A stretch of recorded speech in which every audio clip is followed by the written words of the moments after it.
to make this video to express my opinions on the systems design and overall game design philosophy of the game I'm currently spending all of my time on, World of Warcraft.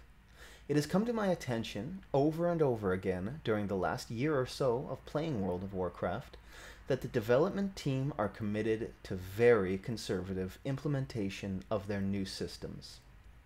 It has even been stated as much by WoW Data himself, Ian Hazakostas, in a recent developer Q&A. That's why we're often conservative with our designs, because we know it's easier to loosen restrictions than to add them if we feel it's needed down the line once people are used to not having them. But that definitely means that we need to be able to recognize when we've made a mistake and act accordingly. I think that's what's happened here. One might be tempted to say that with so much on the line developing this flagship MMO, one couldn't blame developers for playing it safe when it comes to new game design elements. However, in this video, I would like to argue through examples that the opportunity cost of this philosophy is too high, and instead of playing it safe, Blizzard needs to take their best systems and turn them up to 11. To understand what I mean by this, let me give you the example of time-walking events. The enthusiasm to play content from older expansions can simply not be overstated with the shocking popularity of Project 60 and 70, as well as similar projects, such as my own guild's retirement raiding. P60 and P70 filled multiple guilds and got thousands of live stream viewers. Yet not only do these projects not receive support from Blizzard, they actually get hampered by things like stat squishes that make multiple tiers of raids drop the exact same item level loot, old sets being inactive, making the drops unrewarding, or level scaling that affects normal dungeons but not heroics and raids. I would argue that a yearning to go back and experience one's favorite dungeons and raids again is shared by every paying player of this game. Hence the participation in time-walking events when they are active, and the popularity of old content projects.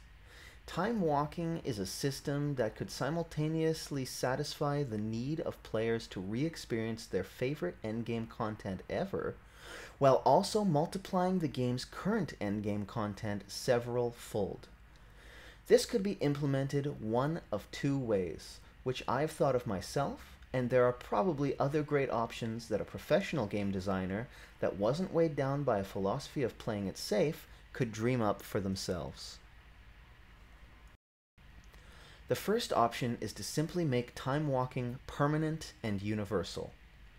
By this I mean time-walking would no longer be an event on the calendar, but rather all endgame content of all previous expansions, perhaps not including the most recent one, will scale up to maximum level as a permanent feature of the game.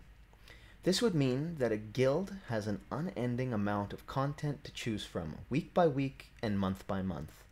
Overnight, the endgame content of WoW would multiply several times over just by using a system already in the game and cranking up its functionality.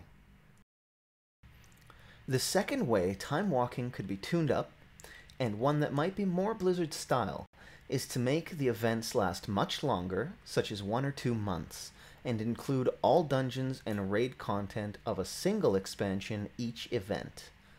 Not only would this be much more satisfying and impactful as an event, but it would also create endless new world-first races, as the boss difficulty and gear from the event could scale up to the most recent raid tier. So for example, the Naxxramas gear you find this Wrath of the Lich King event will be better than the last Wrath event, but the bosses would also be tuned up.